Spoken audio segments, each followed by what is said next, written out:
Welcome back. Governors from the 36 states in Nigeria have agreed to take coordinated action to eliminate illegal roadblocks and curb multiple taxation practices that hinder the movement of food and livestock across the country. This resolution was reached during the meeting of the Nigeria Governors Forum (NGF) held on Wednesday night in Abuja. The session was attended by the National Security Advisor as well as the Ministers of Defense, Agriculture, Livestock Development and Transportation. The governors identified unauthorized checkpoints, extortion and dilapidated infrastructure as key factors driving up food prices and disrupting the national supply chain. Dr. Ojikutu, I know that you're quite familiar with what's going on around the corridors here. Now, there's always going to be that rumbling argument where these entrenched systems are possibly backed by powerful interests, including some security agencies. Now, do the governors have the political will to enforce the dismantling of these roadblocks? Because we are seeing the headline, it looks very palatable reading it. But do you think that political will to actually take them out completely is there? Now, for better understanding and breakdown, I want to tell you that those roadblocks are not police roadblocks. Right. And if you can see, successful IGPs in Nigeria has mandated that road blocking is not really the best form of policing. Okay.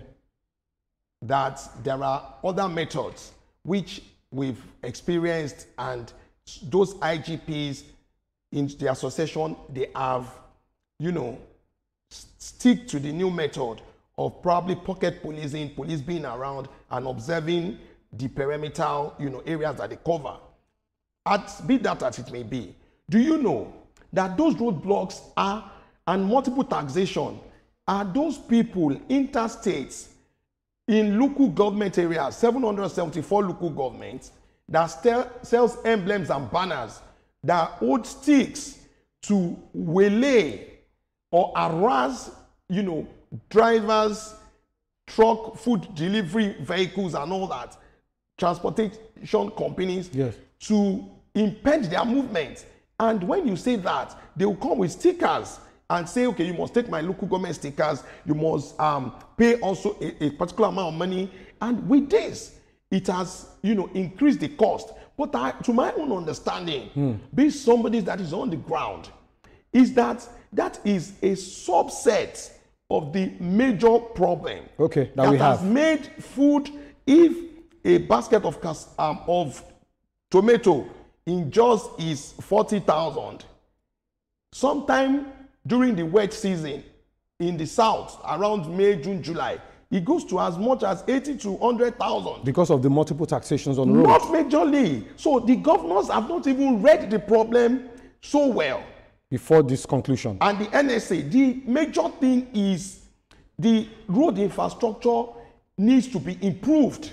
Okay. And that is the truth. Now, according to the monitored news, 279 roads are under construction. Everybody should encourage the president should support the minister for works. Okay.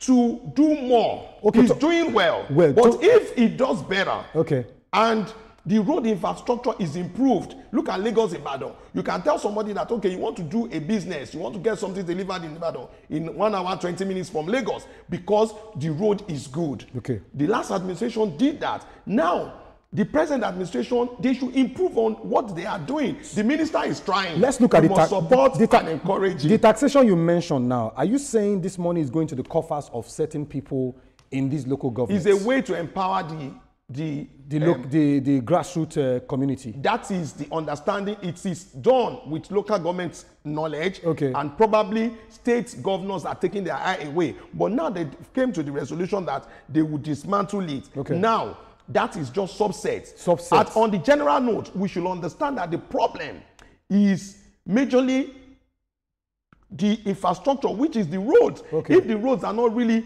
a lot of roads that I've written down, okay, Benue and a lot of other roads. Let's hear Ibrahim's view on that. Ibrahim, quickly, while this move may sound good to some ears, now how do we galvanize mechanisms to ensure that dismantling illegal checkpoints doesn't create security gaps, especially in regions prone to banditry or kidnapping? Look, Mark, a lot of research has been done on this same subject matter concerning illegal checkpoints, illegal taxation. If you go way back in time, this is what led to Aba riots many years ago. Now, to solve this problem, we have, who are those involved? Who are those feeling the impact? The market traders. These are the people directly being affected. In the course of, haulage, they are affected either directly or indirectly because these young people come out on the street to charge them illegally.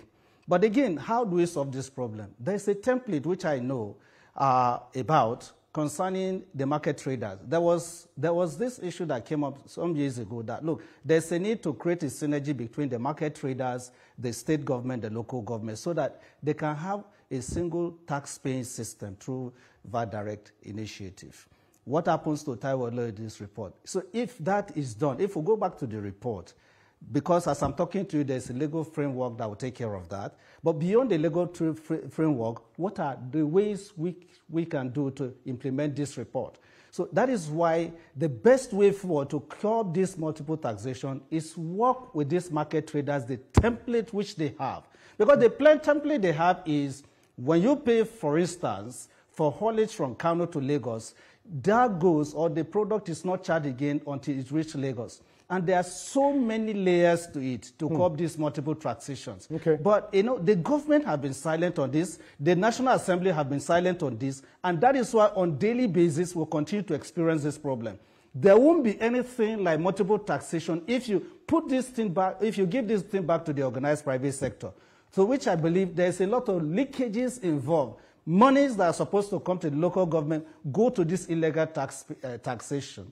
And monies that are supposed to come to the federal government, is being stolen by some few. So there's a need for harmony, there's a need for a synergy between the market traders, the local government, the state government, and members of the National Assembly, so that they can fashion out a template and look at Taiwo Oloye's report.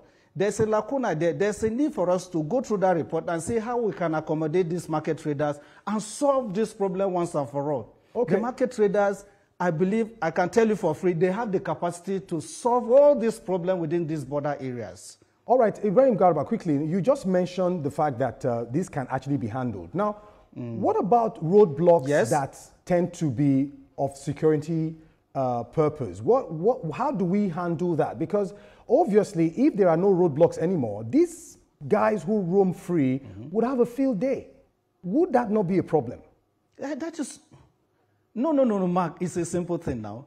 Give it back to those people. They will handle it. And when they come in, you see them with their own personnel. And the personnel will be identified, either through an identification or it has been through the legal framework. It's easy for you to identify who collect tax, who should not collect tax. Okay. And the issue, even within the local, if you go to the parks, for instance, when you are boarding vehicle, you pay there. As you are going outside the area, or the garage, you pay again. So these are some of the things these people should be saddled with, because they know the markets. Okay. They know those involved, and they know how to track this problem. So if you give it back to them, honestly, I'll tell you the truth, the issue of multiple taxation is gone and gone forever.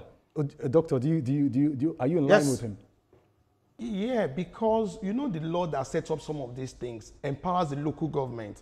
So most of the emblems we are talking about are printed under a local government name. And let me tell you the way it runs. The way it runs is that the local government will appoint somebody as a revenue collector. Okay. And it will carry the logo of the local government and something revenue or something resources. All right. And at the end of the day, that will give them the impetus to block the roads, chase, drivers' mistake, to collect, money almost in every local government across. You are aligning with Ibrahim Garba's verdict that it can be solved and these guys can be eradicated from the roads, right? It should be solved, not that it can be solved. We should eradicate them. What now happens to those who smuggle? Won't smuggling now spike in the course of having roadblocks disappear on the road?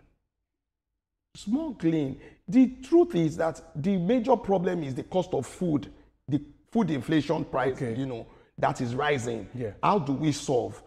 For my own, understanding and evaluation, road infrastructure should be improved. Okay. 2, alternative solution, which is rail. 3 is now the multiple taxation in that layer. Okay. So the multiple taxation can be solved if we harmonize everything, Okay. you know, but harmonizing it would still Require- as a constitutional Yes, we still require some level of arrangement and meeting. They have to come to meeting, consensus. because to that. the local government will come up with the fact that they have, you know, the right to collect some, you know, Part of tax the taxation revenue and all and that, taxations. So if that is harmonized, Okay. and everybody comes to the understanding, then we It can look be at how solved. we can have a national solution. All right. Finally, the Senate Committee on Public Accounts, chaired by Senator Aliyu Wadada, has raised serious concerns over trillions of naira unaccounted for in the Nigerian National Petroleum Company Limited's financial records. At a recent hearing, NNPCL's Chief Financial Officer, Dapo Shegun, was questioned on discrepancies found in the company's audited statements covering 2017 to 2023. Lawmakers highlighted over 210 trillion naira in unexplained receivables and noted a lack of transparency around substantial legal and auditing fees. The committee stressed that these issues are based on audited data, not speculation. It has since issued 11 formal queries to NNPCL's finance team, giving them 1 week to provide detailed responses. Ibrahim Garba, quickly.